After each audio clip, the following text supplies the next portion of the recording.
पाकिस्तान 7 दहाइयों से कश्मीरियों की हिमायत के लिए आगे है और उनकी हकूक की जंग लड़ रहा है, मगर उसमें कुछ वक्त ऐसे आए, कभी हम क्रिकेट डिप्लोमेसी के नज़र हो गए, कभी हम दोस्ती के या किसी और डिप्लोमेसी के नज़र हो गए, कभी फ़ोटो सेशन आगरा में फ़ोटो सेशन के ऊपर हम कुर्बान हो गए या उनके नज़र हो गए, या कभी किसी और वजूहात पे हम नज़र हो गए। हम दुनिया पे दबाव डालते रहते, हम डिप्लोमेटिक दबाव डालते रहते, तो यकीनन आज कश्मीरी जिस दहशतगर्दी का शिकार हो रहे हैं वो शिकार नहीं होते। ताशकंद में कश्मीर का मसला हल हो सकता था, मगर हमारी कमजोर डिप्लोमेसी जो थी हमारे गले में पड़ गई और आपने देखा कि ताशकंद में हम जीती हुई जंग हार के वापस आ गए। यकीनन नवाज शरीफ साहब की प्राइम मिनिस्टर की स्पीच बहुत अच्छी थी, कल बुशरवानी यादव उसका जिक्र करते वहाँ बलूचिस्तान पाकिस्तान का हिस्सा है, सूबा है, फेडरेशन का हिस्सा है, ये बातें भी दुनिया को बताई जाती। आज हमारी फॉरेन पॉलिसी क्यों इतनी बड़ी कमजोर है, हम क्यों अपने आप को अकेला समझते हैं, क्योंकि रिसेंटली इंडियन हुकूमत ने डिप्लोमेटिकली हमें अकेला करने की पूरी कोशिश की है। आपके सामने सार्क कॉन्फ्रेंस है, उसमें 5 मुल्कों ने बैठ के सार्क कॉन्फ्रेंस में आने से इनकार कर दिया। तमाम सुपर पावर मिलकर कश्मीर के मसले को हल करवाने के लिए हमें जाना चाहिए दुनिया के पास, हमें अपने डेलीगेशन भेजने चाहिए, मगर कैसे भेजें? हमारे पास तो वजीर खारजा ही नहीं है। जहां के लिए सरताज अजीज है और दूसरी जगहों के लिए तारिक फातमी साहब है। We are united on the Kashmir. हम कश्मीरियों के लिए आजादी ले सकते हैं अगर हम मिलकर काम करें। इंशाअल्लाह ताला 2018 में पाकिस्तान पीपल्स पार्टी वजीर आजम के घर में होगा और मियां नवाज शरीफ साहब पानामा के क्राइम्स के लिए जेल में होगा।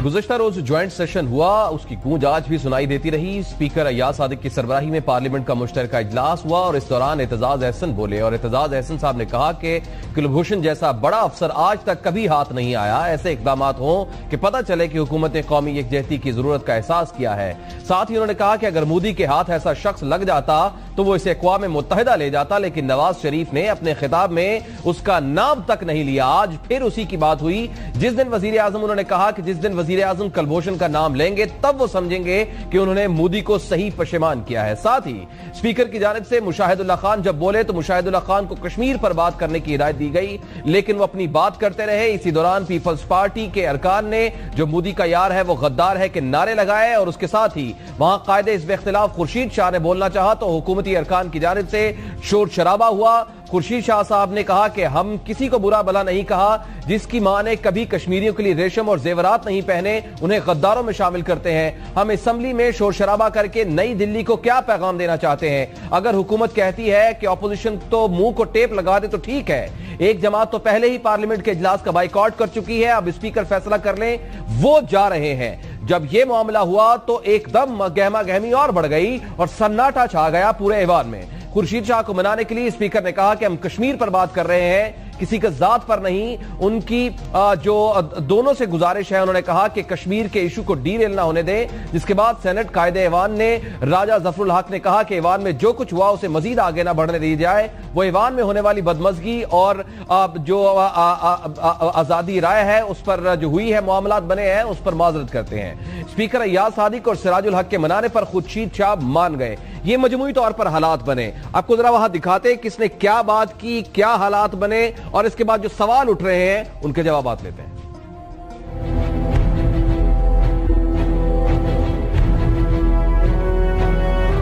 कुलभूषण यादव का नाम न लें। आज तक वजीर आजम पाकिस्तान की जबान से मुझे कुलभूषण यादव का नाम सुनाई नहीं दिया। एक शख्स सिखों की लिस्टें जाकर दे के आया, उनके इंटेलिजेंस चीफ को सिखों की लिस्टें फराहम की गई और राजीव गांधी ने आके मोहतरमा बेनजीर भुट्टो का शुक्रिया अदा किया। ये डॉक्यूमेंटेड बात। अगर इतना जोश उस वक्त दिखाया जाता जब खालिस्तान की तहरीक को 2 दिन के अंदर उनके सारे अड्डे तबाह कर दिए गए थे लिस्ट फराहम करने के बाद, तो इनकी तोपें मेरी जानिब निशाना लेके पड़ी हुई है कि सिखों की लिस्टें, अव्वल तो ऐसी फहरिस्तें कोई मेरा नहीं ख्याल होती है, मैं वजीर दाखिला रहा हूं। दूसरा, अगर ऐसी कोई फहरिस्त हो ISI के पास, फौज के पास, और वो एक सिविलियन के पास आ जाए तो वो बच नहीं सकता। 2 इल्जाम इनके पास रह जाते हैं गाली गलोच ब्रिगेड के पास, LPG या अब आ गए सिखों की लिस्टें। भाई मुकदमा चलाओ, LPG का कोटा कैंसिल करो अगर लिया हुआ है। हम कश्मीर का इशू को कंट्रोवर्शियल बनाना नहीं चाहते, इसलिए कि हम जहां बैठेंगे, जहां के जज्बात बड़े तेज होंगे, ये फिर बोलेंगे, बुरा लगता है। हमारे पीछे बोलेंगे, हम नहीं होंगे, कोई जवाब नहीं देगा। तो इसलिए बेहतर है कि हम लॉबी में जाते हैं, ये अपनी तकलीफ कर लें, उसके बाद हम फैसला करेंगे कि हमें हाउस में आना है या नहीं आना। नहीं, आप, मेरा ख्याल है शाह साहब मेरी बात भी सुन लें। शाह साहब मेरी बात भी सुने जी। ऑर्डर इन द हाउस, तशरीफ रखें।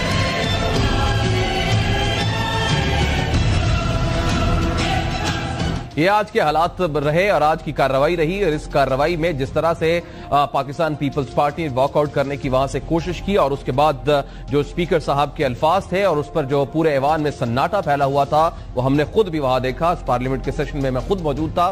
सवाल ये पैदा होता है कि जो आज पार्लियामेंट में सूरत हाल बनी रही और जिस तरह से पीपल्स पार्टी ने वॉकआउट का ऐलान किया, क्या हुकूमत इसकी मुतहम्मिल हो सकती है? कहीं ये अलार्मिंग पोजीशन तो नहीं है? और क्या पीपल्स पार्टी हुकूमत की दुखती हुई रग तो नहीं बन गई है? कल चंद तहफुजात और मामलात की तरफ खुर्शीद शाह साहब ने जो इशारा किया, और आज एतजाज अहसन साहब ने कलभूषण के नाम ना लेने से मुतालिक जिस तरफ इशारा किया है, उनके ये पॉइंट्स, उठाए गए मामलात किस कदर संगीन है? आइए इन सब सवालों का जवाब लेते हैं। हमारे साथ मौजूद हैं सीनियर सहाफी, तज्जियाकार और एंकर पर्सन आसमा शिराजी साहिबा, समी इब्राहिम साहब, उवैस तौहीद साहब। आसमा साहिबा, आपने गुफ्तगू सुनी, वो जो माहौल बना वो भी मैंने अपने नाज़रीन को बताया है। ये जो आज पार्लियामेंट में सूरत हाल बनी रही और जिस तरह से पीपल्स पार्टी ने वॉकआउट का ऐलान किया, क्या हुकूमत इसकी मुतहम्मिल हो सकती है? और क्या ये कहा जा सकता है कि पीपल्स पार्टी हुकूमत की दुखती हुई रग बन गई है?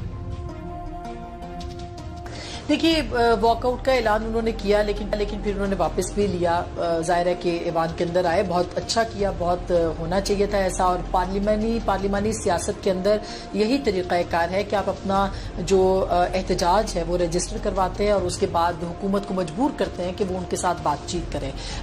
ये वो तरीका है जो कि पार्लियामान के अंदर जो इस वक्त अपोजिशन की जमातें बैठी हैं उन्होंने इख्तियार किया। जाहिर है कि पीपल्स पार्टी की अभी वो पावर शो नहीं है, या वो इस तरह से उनके पास एक अवामी ताकत कम अज कम पंजाब की हद तक नहीं है, लिहाजा वो उसको जाहिर नहीं कर पा रहे। मगर ये बात मौजूद है कि पार्लियामान के अंदर जो है वो सियासत में उनके नंबर ज्यादा हैं बाकी जमातों के की निस्बत। सो अब देखना यही है कि पीपल्स पार्टी पार्लियामान के अंदर रह के किस तरह से अपनी बात को मनवाती है। और खास करके पनामा के ऊपर उन्होंने लेजिस्लेशन भी सेनेट के अंदर पेश की है, बिल जो है वो पेश किया है, उसको कमेटी के सपुर्द भी कर दिया गया है। आने वाले दिनों में इसके ऊपर एक अच्छी जो बहस है वो दिखाई दे सकती है, और ये पार्लियामान की हद तक और पार्लियामान के जरिए पूरी दुनिया और पाकिस्तान के अवाम तक पनामा का जो इशू है उसको पीपल्स पार्टी जिंदा कर सकती है। अब मेरे साथ ही रहेगा जरा आसमा साहिबा। समी साहब, आपने सुना आसमा साहिबा फरमाया है। समी साहब, जो पनामा लीक्स को लेकर आज खास तौर पर आज की बात अगर करें, अब आज जो पार्लियामेंट में एतजाज साहब ने बात की, जिक्र किया कि वजीर आजम के मुंह से आज तक कलभूषण का जिक्र नहीं हुआ। सर, उनका ये जो पॉइंट है और ये जो मामला है, गुज़श्ता 5 पॉइंट्स भी उठाए खुर्शीद शाह साहब ने, ये मामला कितना संगीन है, कितना अहम है, और ये जो पॉइंट्स और ये जो मामलात उठाए गए हैं इनको एड्रेस करना कितना जरूरी है? मुर्तज़ा, ये मामला बहुत संगीन है, और वज़ीर आज़म साहब ने अपनी यूनाइटेड नेशन की स्पीच में भी कश्मीर का जिक्र किया। कई जगह फोरम पर और भी वो बाद में उन्होंने बात की, प्रेस कॉन्फ्रेंसेस भी की یہاں پر جو وزیر اعظم ہاؤس میں بھی جو میٹنگز ہوئی، پھر پارلیمنٹ میں بھی انہوں نے خطاب کیا، کسی میں بھی انہوں نے کلبھوشن یادو کا ذکر نہیں کیا، اور انڈیا کا وہ رول جس میں وہ اپنے نیبرز کے اندر انسٹیبلٹی پھیلا رہا ہے، یعنی ہندوستان کی ریاست جس طرح ٹیررزم کو سپانسر کر رہی ہے، اس کے حوالے سے جو مقدمہ تھا پاکستان کا وہ نواز شریف صاحب نے پیش نہیں کیا. یہ بہت بڑی سنگین غلطی ہے، اور پاکستان اس وقت آئسولیشن کا شکار اس لیے ہے کہ بھارت پاکستان پر یہ الزام لگا رہا ہے کہ اسٹیٹ جو ہے پاکستان کی وہ ٹیررزم کو سپانسر کر رہی ہے، حالانکہ بھارت کے اندر جو واقعات ہوئے، بھارت اس بات کا ثبوت بھی نہیں دے سکا کہ یہ پاکستان ان لوگوں کے ساتھ کسی طرح انوالو تھا، اور یہ وہ جو لوگ تھے جنہوں نے حملے کیے بھارت میں وہ نان سٹیٹ ایکٹرز تھے. لیکن کلبھوشن یادو تو انڈین نیوی کا ایک آفیسر ہے جس نے کنفیس کیا ہے کہ وہ کئی نیٹ ورک چلا رہا تھا. تو جب انڈین نیوی کا آدمی یہاں پر پاکستان میں پکڑا گیا، اس کا ذکر نہیں کر رہے نواز شریف صاحب، تو یہ ایک بہت بڑا ڈپلومیٹک فیلئر ہے، یہ ایک بڑا سنگین معاملہ ہے، اور اس نے پاکستان کی جو سفارتی محاذ پر جو کشمیر کے لیے لڑائی ہے اس کو بڑا نقصان پہنچایا.